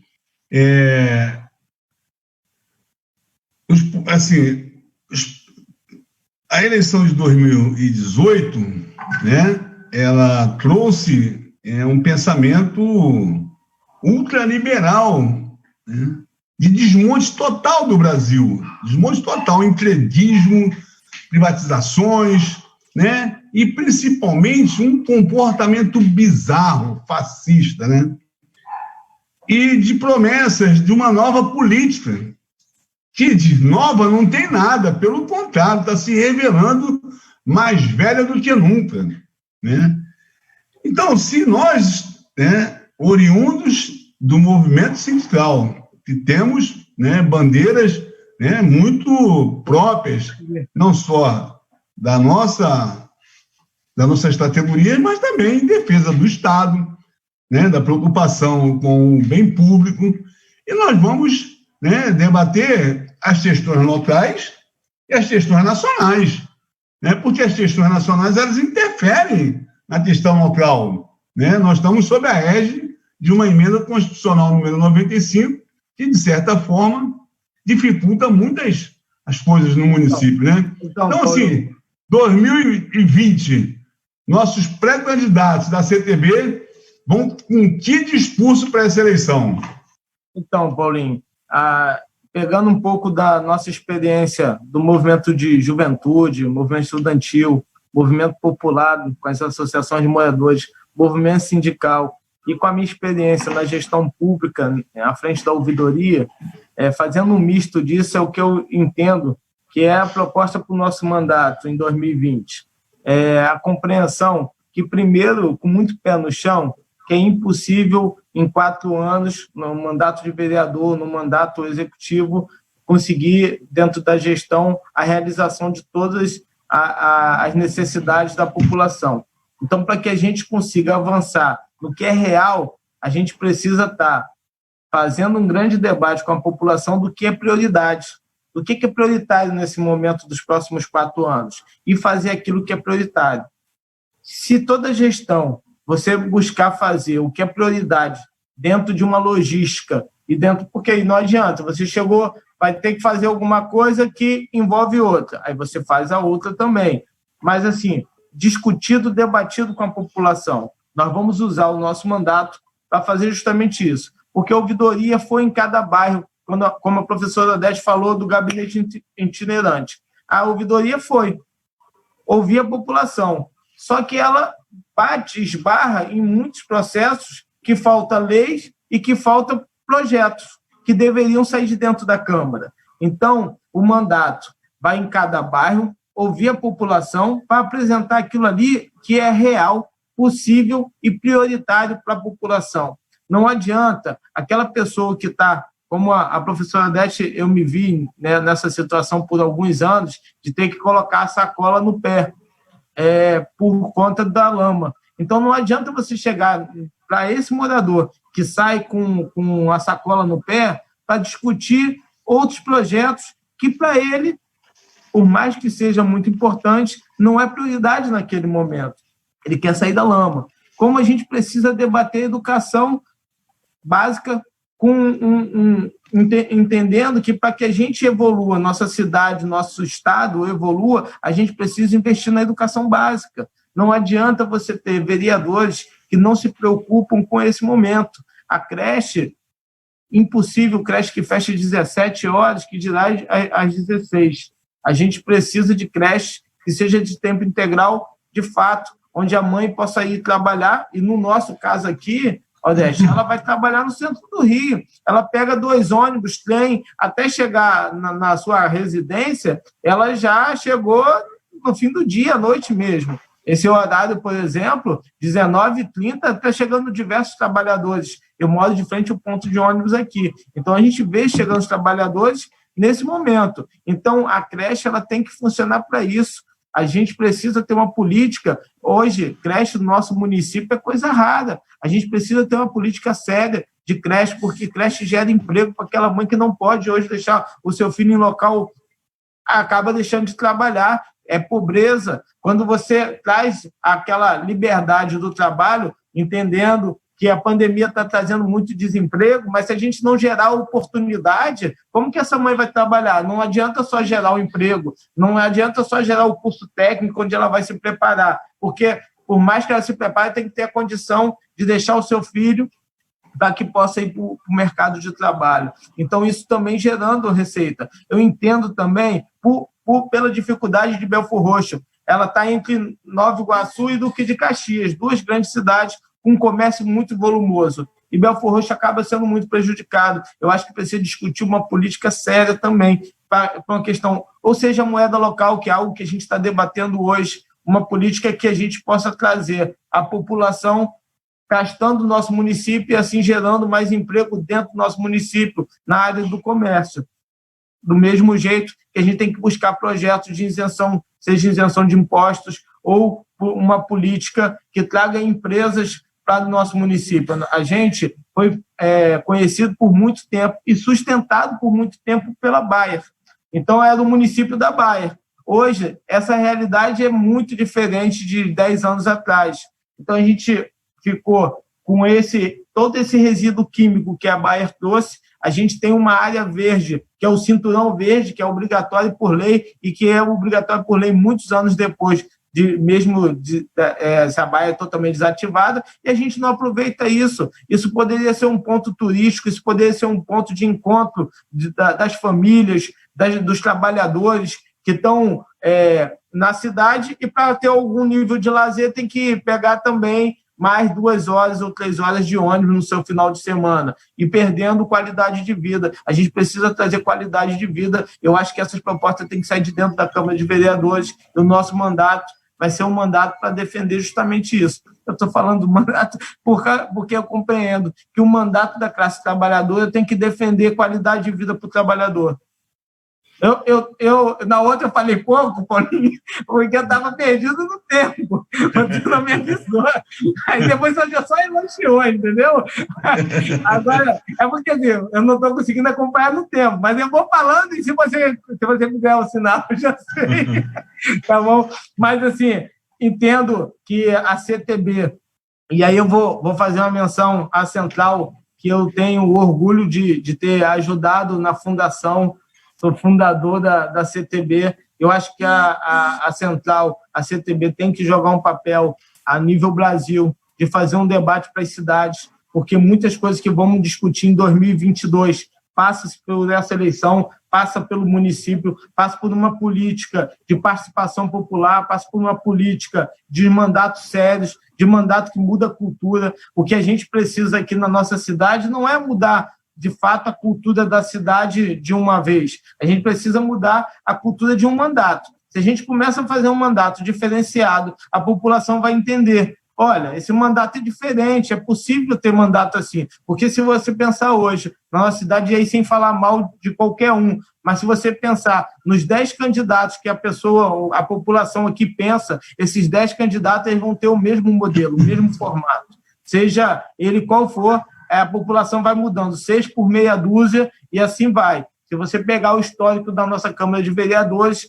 todos os vereadores, independente se são bons ou ruins, eles têm o mesmo formato para ganhar uma eleição e o mesmo formato para fazer um mandato. É aquele mandato muito sumido, quando chega agora nesse ano de eleição, todo mundo reaparece com a mesma estratégia também para ganhar a eleição, que é aquela dos últimos 15 dias e no dia gastando dinheiro, fazendo churrasco e todas as festas possíveis, que é algo assustador. Eu tive o exemplo na última eleição, quando eu vi a eleição no dia, eu fiquei assustado, porque foi a primeira vez que eu passei por uma eleição como candidato.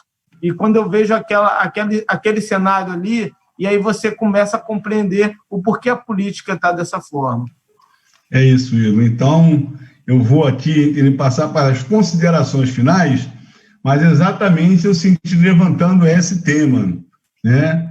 Como você disse, né, você é vice-presidente da CTB, e a gente se orgulha, Ivo, aqui, de ser talvez a única central no Brasil, e especialmente aqui no Rio de Janeiro, que decidimos fazer, né, esse debate político, né, com a nossa base social, que se levanta e vai disputar os espaços de poder, os espaços nas câmaras de vereadores. Os trabalhadores precisam ocupar esse espaço. Pesquisa recente que foi divulgada essa semana dão conta, né, da captura desses espaços de poder por outras forças, né, que a gente sabe quais são essas forças, né, e da forma como eles agem, né, na truculência, na violência, de todas as formas de intimidação da população, e é nesse ambiente que nós vamos disputar a política, disputar as eleições. E necessitando debater esses temas, né, de participação da população na elaboração dos projetos, na elaboração da proposta orçamentária, na mudança, né, do comportamento da vereança em relação aos interesses da cidade.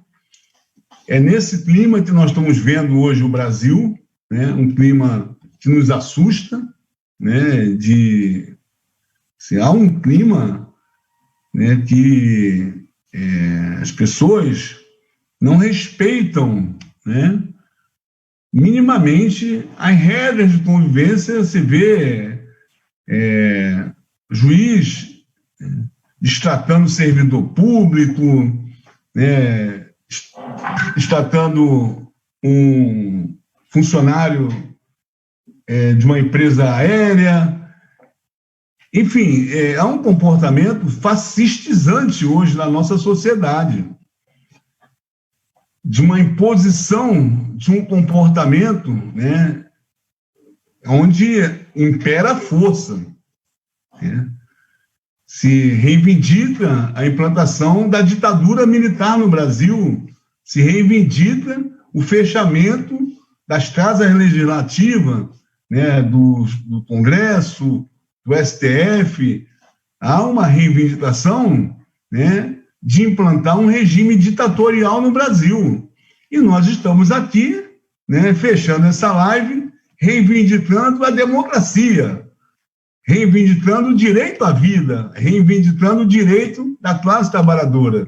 Então, eu quero passar aqui para vocês para a consideração final, sem antes, né, dizer aqui que nós tivemos aqui a companhia de companheiros como a Sônia Latiger, como a Célia, né, como diversos, né, companheiros aí da Baixada Fluminense, né, que acompanham o trabalho do Igor há muito tempo, né, pessoas de campo que acompanham o trabalho da Odete, enfim, pessoas que estão nos acompanhando no dia a dia e que a gente agradece muito por ter nos acompanhado durante essa live. Então, queria passar para a Odete para as considerações finais, mas levantando esse tema, né, do ambiente político que nós vamos viver esse ano, né, um ano em que o presidente Bolsonaro está aí, entendeu, né, dizendo que o Brasil está acima de tudo e Deus, né, acima de tudo. E, na verdade, nós queremos que a política governe esse país, né, e que o Brasil dê certo, mas não no rumo que ele quer. Então, Odete, eu passo aqui para os 5 minutos finais da consideração da nossa brava guerreira do Noroeste, Norte e Noroeste do nosso estado. Gostaria, primeiro, de agradecer a oportunidade que a CTB deu para que a gente se coloque, se apresente, né, e firme compromisso na defesa dos direitos da classe trabalhadora, na luta por esses direitos, que é incansável e torna-se cada vez mais necessário, nesse ambiente que nós vivemos de uma luta daqueles que querem que reine a democracia, porque é só nela que é só a democracia que nos dá o direito do diálogo e do avanço, né? A luta por não permitir travar o debate constante para mostrar que como é importante o processo democrático, como é importante podermos partilhar opiniões diferentes. Como já dizia o filósofo, eu até posso discordar do que você fala, mas eu tenho que permitir que você diga o que você pensa. E isso é que se constrói, é isso que se constrói o avanço. Entretanto, nós sabemos que estamos diante de um caos.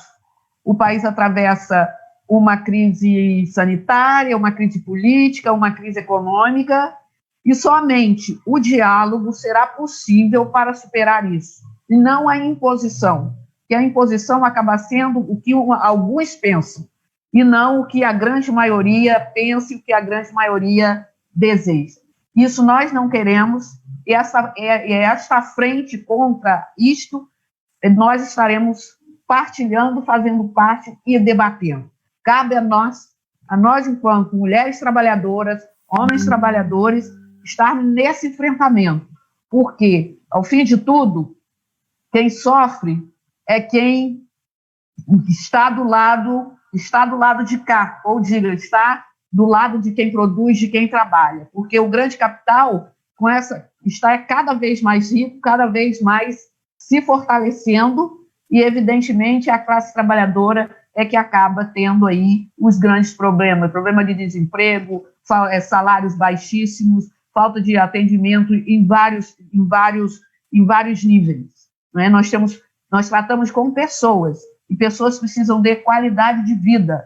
E isso é necessário. Até para você produzir, você precisa estar bem. É necessário que você esteja bem. Senão, a própria produção, ela não acontece. Né? Então, nós temos hoje um país sendo desmontado, e nós não podemos ficar sem fazer o enfrentamento e o debate sobre como isso está acontecendo, e isso está acontecendo.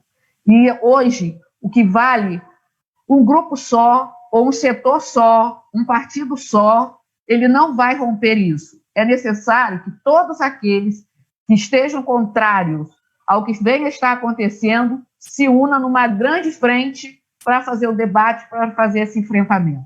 É necessário uma frente que coadune com aqueles que têm o mesmo pensamento, que as divergências se mantenham. Isso é depois. Hoje, o que vale é derrotar a destruição do nosso país, é derrotar o que temos de mais importante, que é aqueles que querem destruir a democracia nossa, que é uma democracia em construção, e ela precisa ser fortalecida e não destruída. Então, cabe à classe trabalhadora estar se voltando para isso. E, mais uma vez, coloco, o enfrentamento ele só se dará de forma positiva quando todos aqueles que não concordam com o que esteja acontecendo se congreguem nesta grande frente que está sendo proposta. É uma frente pelo Brasil, pela democracia e pela soberania. Tudo bem, Odete. Vou passar aqui para o Pedro e vou encerrar com o meu vice-presidente aqui, da honra dele fazer o último gol. Bater o último pênalti. Pedrão. Melhor você abrir o microfone, Pedro. Beleza. A democracia ela tem que ser soberana e ela tem que andar de mão dadas com a nossa lei maior, que é a nossa Constituição Federal. Precisa ser respeitado. Essas duas que andam juntas, lado a lado, de mão dadas, precisam ser respeitadas. As forças que crescem no nosso país com essa nova onda de ódio, de violência, precisa ser combatida. E para que ela seja combatida, independente de quem dispute ou não uma eleição, quem pleiteie cargos ou não, para que faça essa luta, está inerente a qualquer cargo, está inerente à questão de entender que o nosso cenário atual é um cenário de posicionamento, mas que também depende da população entender que risco está correndo na retirada dos seus direitos, no desmonte do nosso Estado, na precarização da vida, da própria vida. Então, eu acho que fica um apelo até para que a sociedade, de uma forma geral, se está inconformada com tudo o que está acontecendo, que ela abra a sua visão e entenda que a única arma que ela tem na mão para que mude é um voto consciente e que ela possa fazer isso à sociedade para que essa democracia continue a ser soberana no nosso país. Isso é muito importante. Isso é um dever de todos nós, independente daquilo que se construa ou não, mas é um dever. E aqueles que amam o Brasil, amam o seu país, amam a Constituição e amam a democracia, precisam sempre estar dispostos a lutar por um país independente, fora de violência. É isso aí que eu deixo de mensagem no final, agradecendo a CTB e parabenizando, dizendo que grandes candidatos e grandes nomes, grandes pré-candidatos e grandes nomes para disputar isso aí, tem toda a chance de fazer uma política maravilhosa. Parabéns à CTB e parabéns aos pré-candidatos. Sucesso para vocês. Vocês estão de parabéns. Antes de encerrar aqui, eu quero já convidar aqueles e aquelas que estão acompanhando essa live com a gente para a próxima quinta, onde nós vamos trazer mais uma vez o tema da educação e a volta às aulas. Esse tema que está suscitando grandes debates aqui no nosso estado do Rio de Janeiro, em diversos municípios. Então, já estou convidando aqui a todos, na quinta-feira que vem, no mesmo horário, às 18 horas, nós estaremos debatendo o tema da educação. Então, Igor, quero aqui já passar para as suas considerações finais. Nosso vice-presidente da Manada, Igor Menezes. Então, Paulinho, vou começar falando da responsabilidade e da consciência com o voto. Eu me orgulho de todos os candidatos, eleitos ou não eleitos, que eu votei, porque eu pesquisei, batalhei junto, porque a participação também no processo eleitoral, inclusive quando tem mandato, de você acompanhar, fiscalizar o mandato que você ajudou a eleger, é importantíssimo.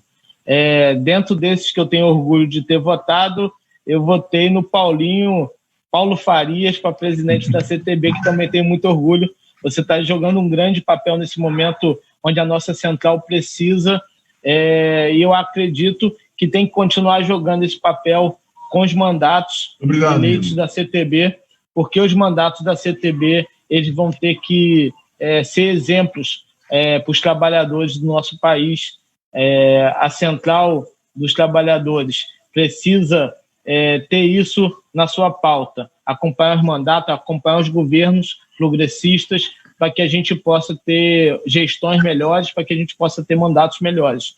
E para isso a gente vai também tentar dar orgulho para a nossa central, para os trabalhadores que vão votar na gente no dia 15 de novembro, porque a gente precisa mudar essa cultura eleitoral do país. Na nossa cidade aqui, o voto ele tem um valor no dia, seja o bujão de gás, seja a cesta básica, os R$50. Então, a gente precisa lutar contra essa política, fazer política de qualidade, onde o eleitor vota por consciência, vota porque ele acredita que aquele candidato vai fazer o melhor para a sua cidade, para o seu estado, para o seu país. Essa crença não pode, as pessoas que têm essa crença hoje não podem perder, e a gente tem que conquistar aqueles que não acreditam nessa política, para que eles comecem a entender que eles têm um papel fundamental para a democracia do nosso país. E assim encerro minha fala, agradecendo a CTB, agradecendo aí em seu nome, Paulinho, agradeço a toda a direção, acredito que estão assistindo aí, ou vão assistir depois, porque a live fica salva, né, e dá oportunidade de todos estarem assistindo, e que a gente faça mais debates assim, com essa grande qualidade. Agradeço também pela troca de experiência aqui com a professora Odete, o Pedro Américo, que muito nos ajudou nesse debate, e conto com vocês para que outros candidatos como eu possam aprender com vocês também. Boa noite, muito obrigado. Vem comigo.